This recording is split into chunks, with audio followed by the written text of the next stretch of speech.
Michael Davis here. Welcome to Bone2Pick, and we are in for an incredible treat today.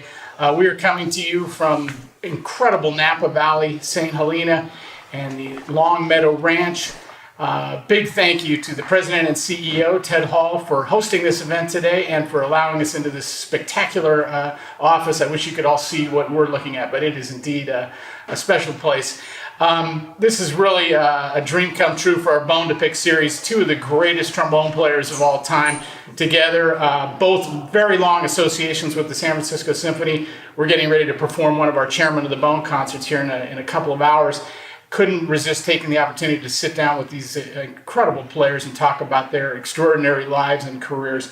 The first gentleman, known to everybody, he's been a star in the trombone world since I was in high school, but early on was in the San Francisco Symphony. He's subsequently spent 34 years there as the principal trombonist, the great Mark Lawrence. Mark, thank you so much for coming today and being a part of this. Pleasure. And an old friend of mine, we were classmates at Eastman. He is also starting his 25th year in the San Francisco Symphony. The great trombonist, Paul Welcomer. Paul, thanks so much for being with us today. Yeah, my pleasure. This is awesome. Rather than me give a haphazard introduction to your guys' incredible lives, can you give us just give us a taste of all the things that you have done, Mark? I know it's a long list, but just some memories and things that you're most proud of. Well, I'll just start off by saying I've been really blessed in my professional life. I've had some really great experiences that I wouldn't trade for anything. Obviously, I was in the symphony for 34 years, and through all that time, I've been lucky to have really, really great colleagues like Paul that have made my life a lot easier. And throughout the years in the symphony, I've done other things. I've played in a brass group called Summit Brass for many years, which was a really wonderful brass group that made quite a few recordings and did quite a few fun tours, which would be a whole nother interview. And off camera. Yeah. And I played in a brass quintet called the Empire Brass, which in its day was arguably one of the finest brass quintets. Certainly say so, yeah, for sure. Yeah. And, throughout this whole time, I've taught at various places like Boston University and Northwestern University and San Francisco Conservatory, and now the Coleman School in Los Angeles as well. So along the way, I've met many fantastic people and musicians that have just been wonderful to work with. Wouldn't trade it for anything. That's awesome. I like how last night you were talking about how he's retired from being the principal trombone in the San Francisco Symphony, but yet you're probably busier than ever playing with the New York Philharmonic, the Cleveland Orchestra, and Chicago, and all over the place. So a testament to this man's great talents and abilities. Paul, you and I go so far back to our early days at Eastman, but take us a little bit through your journey to getting to the San Francisco Symphony. Sure. Well, after Eastman, I went to New England Conservatory, got my master's, and was fortunate to land a gig literally 2 days later. So I went into the Air Force Band after that, the Washington, D.C. Air Force Band. I played principal trombone there for 4 years. That was a good experience, but I didn't want to. I'm more attracted to orchestral music, and so I really wanted to, play in an orchestra. So after the Air Force Band, I played 2 years in the Alabama Symphony as second trombone, and then 2 years as principal trombone. And in 1993, I came to the San Francisco Symphony as second trombone. I've been here ever since and had a wonderful ride. Mark was my principal trombonist, or I was his second trombonist for 15 years. And then I got to play principal for a year when he left. That was really exciting, very challenging. That was a big part of my career. And then Tim Higgins came to be the principal trombonist after that, and that's been wonderful as well. And John Engelkes has been here for the whole time for both of us, and he's amazing. So I'm lucky to play in a great section.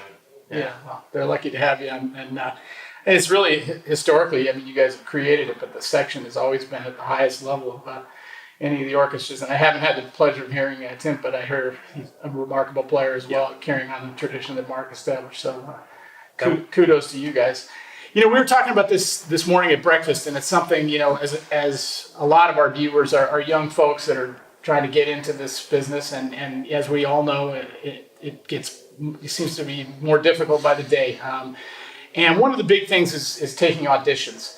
And I was just kind of wanted to get your guys' thought. You know, it can be random thoughts or your guided approach, whatever it might be. But just even from a kind of an advisory standpoint, how do you guys approach playing an audition? And then also, I'm sure you've both been on the committees when you've had to listen to not just trombone, but what are, and it may be somewhat obvious, but what are the things that you really look for in players and can hear right away if somebody possesses what's going to enable them to either get the job or get close to getting the job?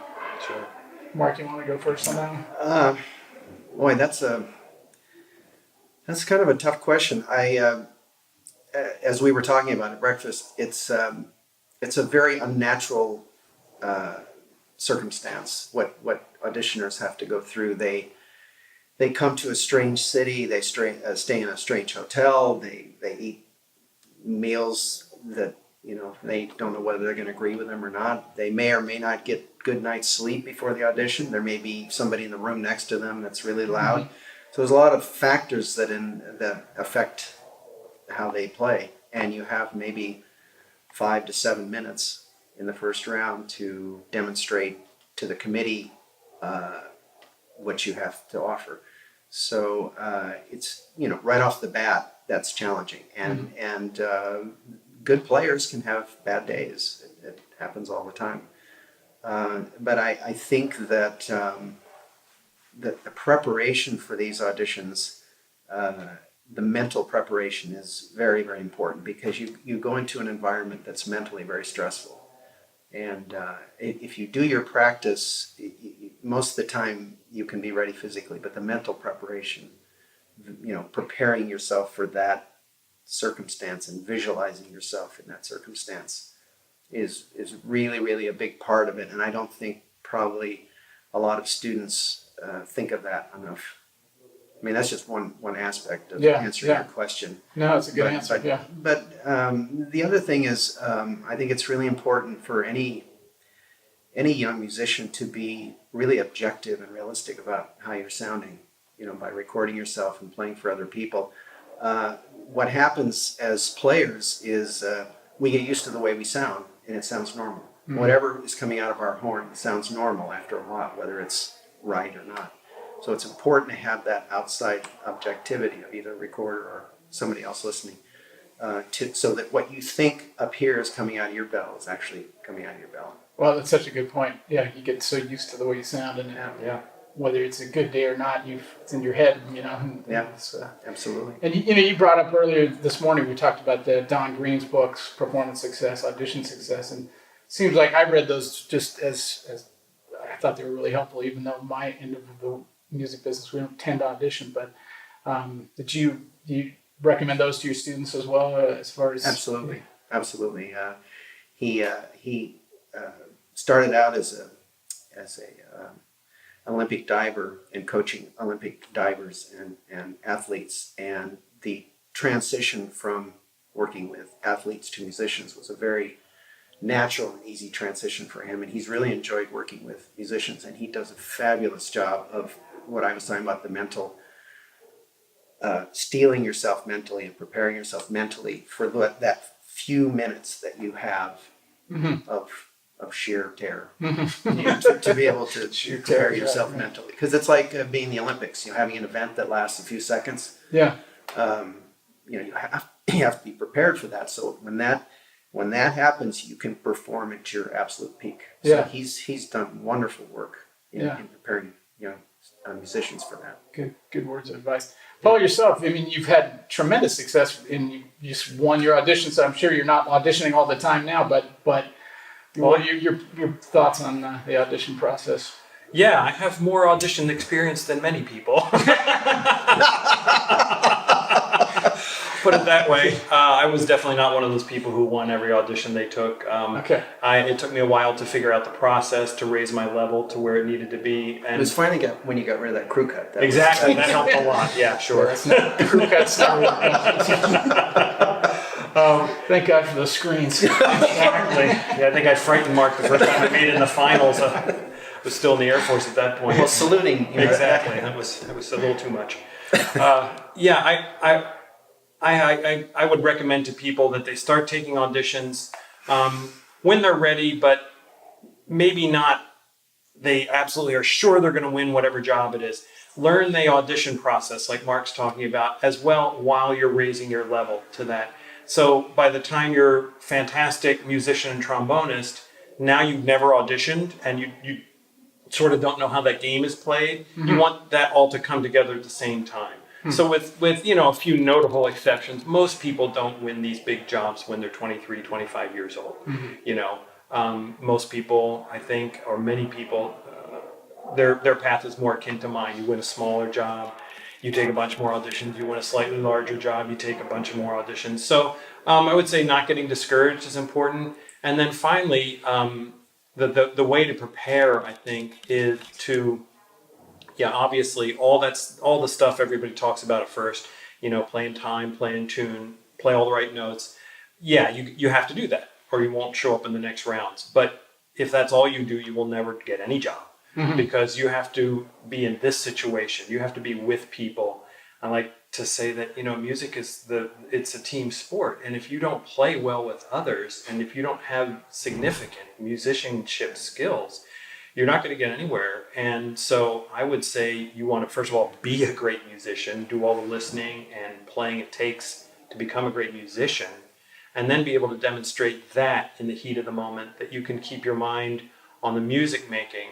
And to that end, I mean, when Mark left, one of my big stated goals, I want to get a young Mark Lawrence kind of player, great musician, great hot young player. And so that we got a really talented musician, our solo was a very simple solo, note-wise, something that almost any college player could play all the notes. And we all wanted to hear people just come in with this simple melody and show their musicianship, mm-hmm. say something to us. And that proved very effective. The people we had in the later rounds were wonderful musicians and, great players. So I would say making sure that you don't just only focus on orchestral excerpts, that even as you practice for these auditions, that's a significant part of your practice, but that you're still also feeding your musical soul and playing solos and playing etudes and, listening, still doing all those things so mm-hmm. you don't just kind of flatline. Yeah. Okay. Yeah, that's great advice. Really just good. Add one thing to that if I could, and it's maybe not quite relating to auditions, but I think on the periphery it is. My advice to young players would be don't limit yourself mm-hmm. musically. Mm-hmm. I think a lot of times players will get into a rut of I want to do this and this is all I want to do. But the way our business is now, you make yourselves not only make yourselves more valuable as a musician and a performer, but I think it expands your brain as a musician to play jazz, learn how to improvise, play chamber music, mm-hmm. Learn how to arrange, just do other things that widen your scope a little bit. And I think if you do that, it doesn't put quite maybe as much pressure on you where you prepare for these auditions and you go, oh, I've got to win this audition. Mm-hmm. I've just got to win this audition. That usually isn't healthy. Mm-hmm. So that's, if I was starting out now, that's what I would do. Mm. That's well said. And we had the great jazz educator Justin Chocho on as a guest on Bone2Pick, and he broke it down and for the jazz and commercial players in a really great way. He said it's performance, writing, and teaching. And everybody, whether you're Chick Corea or Wayne Shorter or just getting out of college, you have to have all three of those elements. Yeah. So anyway, and that's basically what I think what you're saying too, Mark. It's like just having those other tools and as part of your arsenal and what you're presenting. It's like being able to speak when you're young, learning how to speak 2 or 3 languages. Mm-hmm. It's just very valuable. I think. And those things also feed your musical soul. I mean, teaching. Getting inspired by other young players and trying to pass something along. And what do I think? How do I, sort of codify my approach or what I think about this particular piece of music? it really crystallizes things to teach and to write. I'm sure I don't write personally, but they get you closer to different aspects of music, and that's valuable. That's a great point, because it's not all purely mercenary to develop skills. It's feeding your musician as a whole. That's a great point. Speaking of teaching, you're at San Francisco Conservatory. That's right. As well, and then I wanted to ask you both. Talk to me about your approach to with students nowadays, where the job market is so intense, so competitive, and it's very competitive to get in these schools. I mean, I'm sure. What are you guys looking for in young players? I guess it's the same thing, only at an earlier spot of what you were talking about. But maybe just share a little bit about, thoughts about teachers that you've liked over the years. Paul, start with you on this one and what you're doing at the conservatory. Sure. Okay. That's exactly right.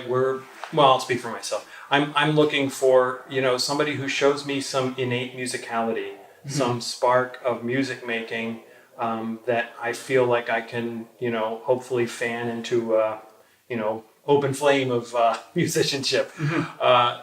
Somebody who can, obviously they have to be good trombone players. We're lucky to have a conservatory and be fairly exclusive, and all that. So we get really fine trombone players, but we're looking for that spark of musicianship, someone who's obviously listened to a lot of classical music, a lot of jazz, has a wide ranging musical taste, because I think that is important right now.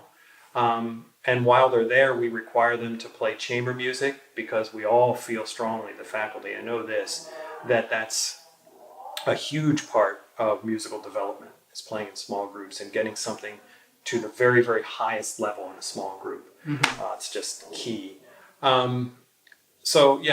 what I'm looking for. As far as my approach, I really try to, I take from, Eastman, that old Emory Remington quote, I teach students, not, I'm going to screw it up now. I teach people, not the trombone or something. Right. Anyway, yeah, exactly. So my approach actually varies a good bit from student to student, depending on what I think that student needs, that student's personality, where they are. But I'm trying for the same goals: great trombone player, great musician, and someone who's prepared to work in the world, in music, hopefully in some respect or another. Not all of them will perform for a living. Many of them perform for a living, but that they're prepared to do many things in music and bring a passion to that. So. Very cool. Mark, you spent a lot of time at the conservatory, but now your main focus is down at Colburn, which is a very exclusive school in Los Angeles, much like the Curtis Institute in Philadelphia, where you're getting the cream of the cream in terms of the young players. Also at Music Academy of the West in Santa Barbara. What's that like for you being at Colburn, especially as a graduate of Curtis? You came from that very exclusive and very specific type of education. It is somewhat rarefied air in that the students that I get to deal with are very, very accomplished. But that doesn't necessarily mean they're going to be successful as performers. I think two of the things I look for right off the bat are a really good sound and good intonation, because to me that shows that somebody has a good ear. If they can play with a beautiful sound and good intonation.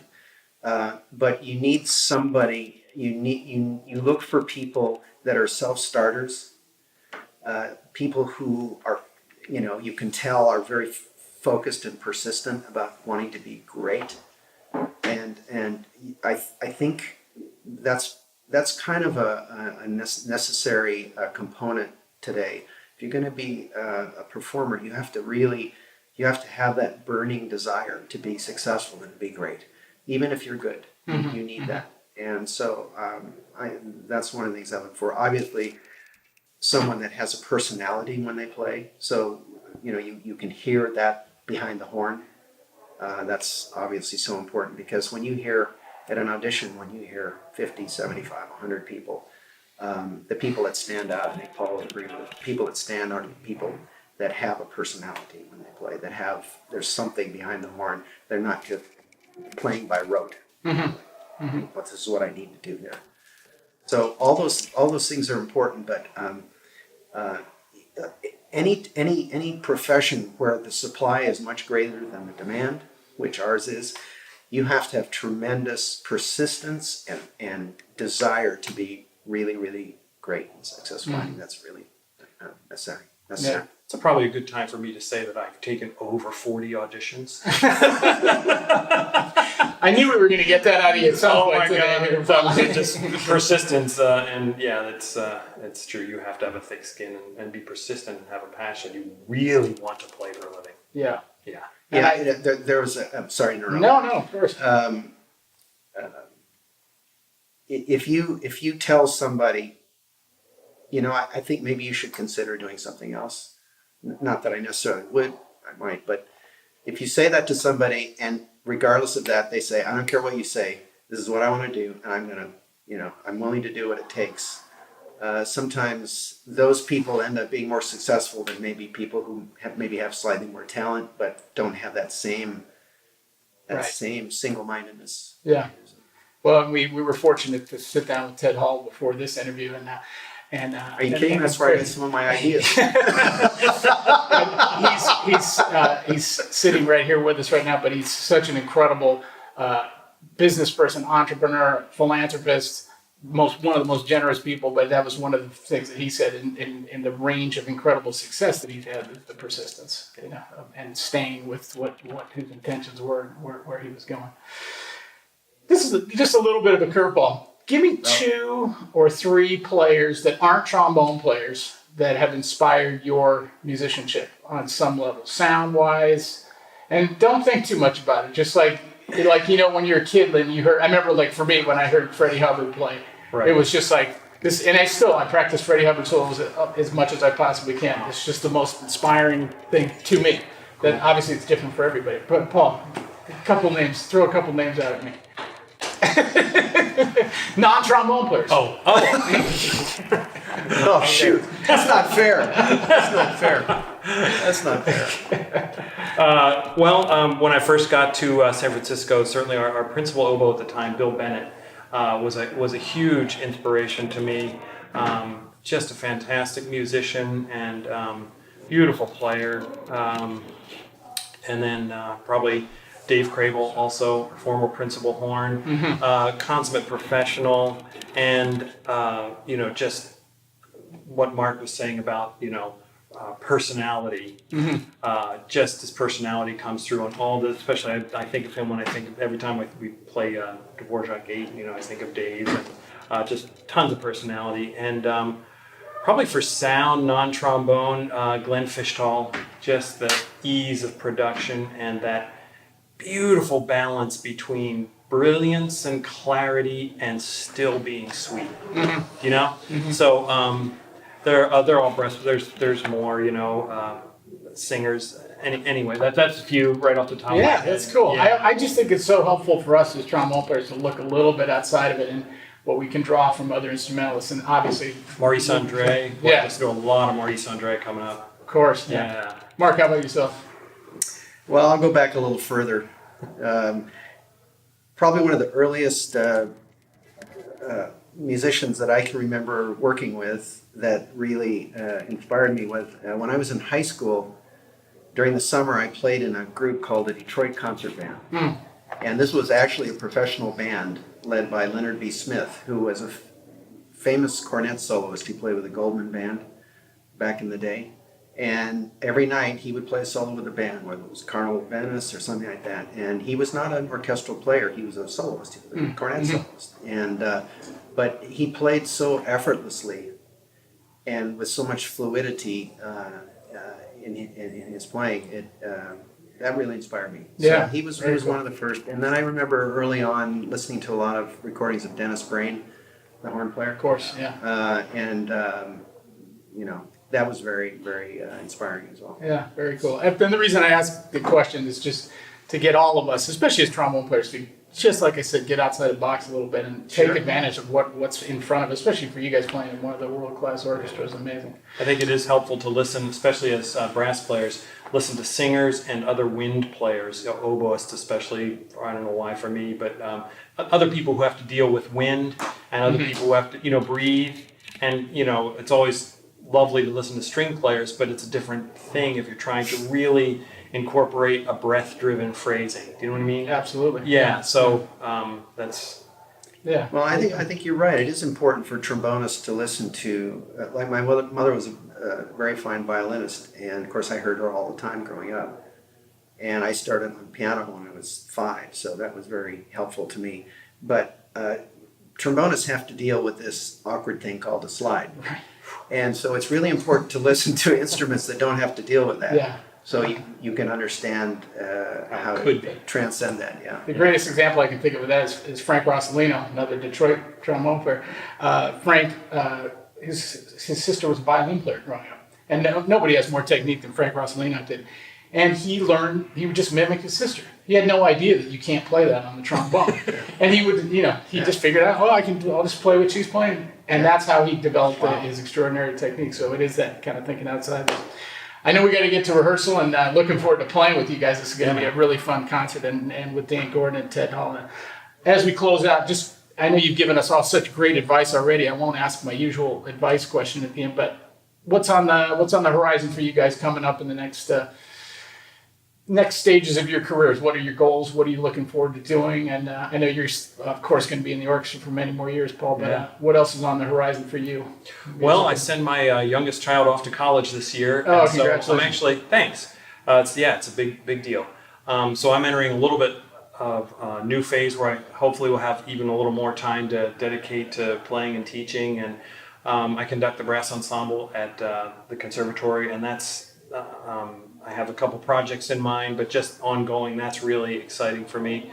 We have a huge year in the symphony coming up, just a lot of huge rep that I'm excited about. And more years in the symphony. We have Planets and Ein Heldenleben. I play euphonium on those. Nice. So that's, it's always fun to do some different stuff. So I'm just keep on doing what I'm doing, I guess. Nice, Yeah. nice. And Mark, how about yourself? I know you're globe-trotting like crazy, playing with orchestras around the world. What else is-